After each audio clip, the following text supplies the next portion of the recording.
sa kasalukuyang 350. Idahayag ni Senador Tito Soto na inaasahang magdidesisyon na ang liderato ng Nationalist People's Coalition o NPC sa susunod na linggo hinggil sa kung sino ang susuportahan sa 2016 presidential elections.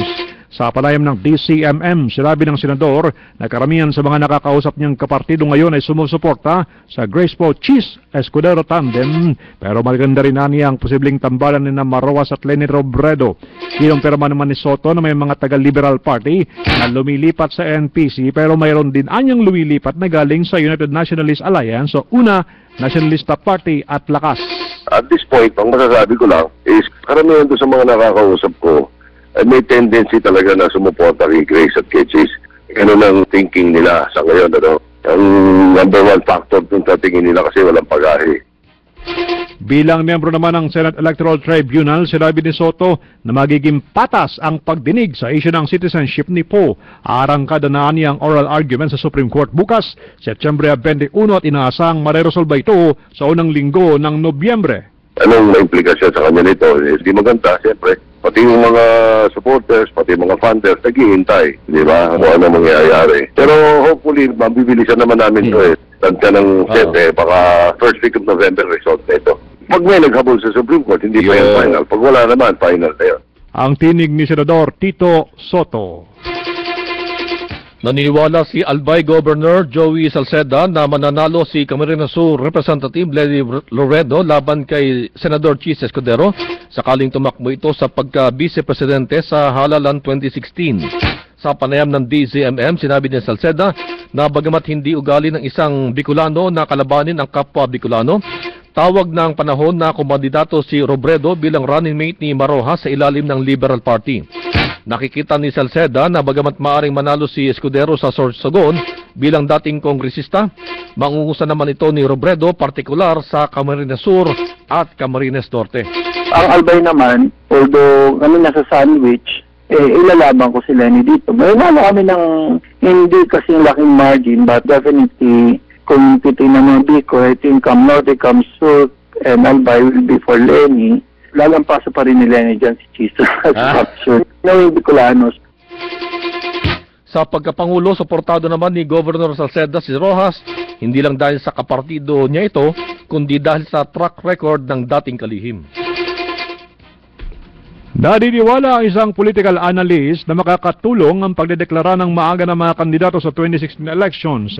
Sa panayam ng DCMM, sinabi ni Attorney Darwin Mariano, founding member of the Movement for Good Governance, malaking bagay para sa mga Pinoy ang maagang pagdedeklara ng mga kandidato at dahil mas magkakaroon ng panahon para busisiin ang track record ng mga kandidato, pag-aralan, intindihin at suriin ang kanilang mga plataforma.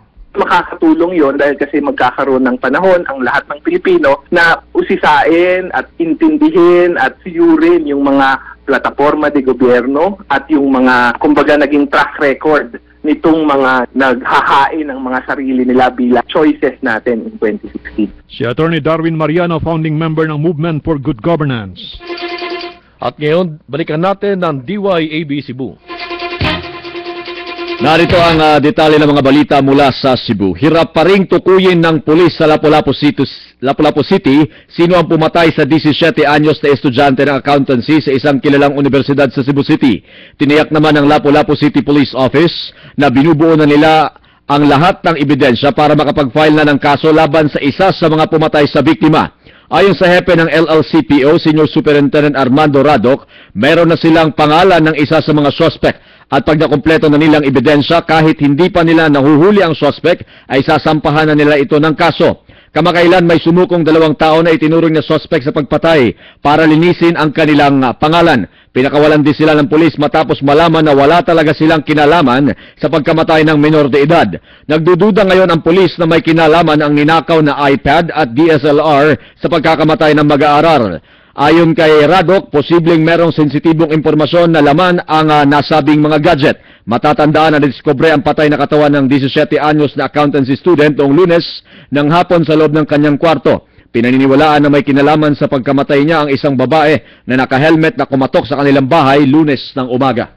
Gusto ngayon ng Cebu City Government sa pamamagitan ng Local Risk Reduction and Management Council na bumili ng lupa na paglilipatan ng mga pamilya na nakatira sa mga pinakadelikadong lugar sa Cebu City tulad ng tabing ilog at mga landslide-prone area. Ayon sa chairperson ng LDRRMC, Councilor Dave Tumulak, merong 20 million pesos na budget noong 2012 ang hindi nagamit at ito ang pinaplanong gamiting pondo pagbili sa paglilipatan. Ang hinahanap ni Tumulak na relocation site ay maaaring makapasok ng sasakyan, hindi delikado sa landslide at merong supply ng kuryente at tubig. Patuloy ngayon ang ginagawang survey ng LDRMC para tukuyin ang mga pamilya na dapat paalisin sa mga delikadong lugar. Noong Martes, umabot sa mahigit 200 katao ang inilikas mula sa 3 barangay sa Cebu City. Meron ding 30 million pesos na ibibigay ang city government ng Cebu para sa 21 barangay para sa pagsasaayos ng mga evacuation center at tag-1 milyong piso naman para sa 8 pang barangay pambili ng equipment na magagamit sa emergency. Samantala, pinaplano ngayon ng Mandawi City Government ang reblocking sa Sitio Lapiahan sa Barangay Labugon sa Mandawi City matapos matupok ang 50 bahay doon. Umabot sa 200 katawang nasunugan sa nasabing barangay noong Biyernes. Sa ginawang investigasyon ng Fire Department ng syudad, napag-alaman na nangyari ang sunog dahil sa nag-overheat na ceiling fan sa bahay ni Melicio Ladraga. Ayon kay Senior Fire Officer 2 Cipriano Codilla, itinaas nila sa Task Force Alpha ang nasabing sunog. Samantala, ayon kay Labugon Barangay Kapitan Renato Suson na pansamantalang nakatira sa Labugon Elementary School at Barangay Multipurpose Complex ang mga biktima. Dagdag ng kapitan na sisiguraduhin nilang makakabalik ang mga biktima sa lugar, ngunit kinakailangan muna ng reblocking upang maiwasan ang insidente ng sunog at mahirapan ang mga bumbero sa pagpasok doon.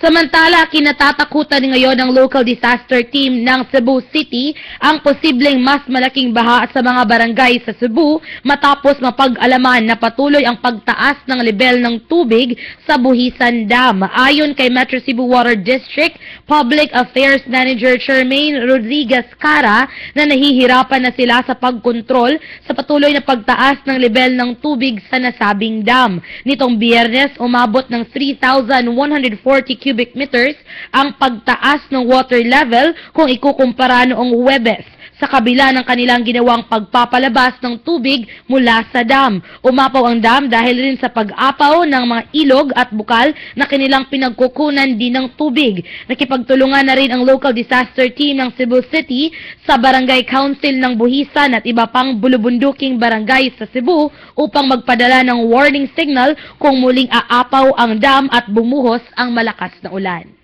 At yan ang mga balita mula sa Cebu. Ako si DX Lapid. Ako si Angie Saniel. Balik sa inyo dyan. Maraming salamat.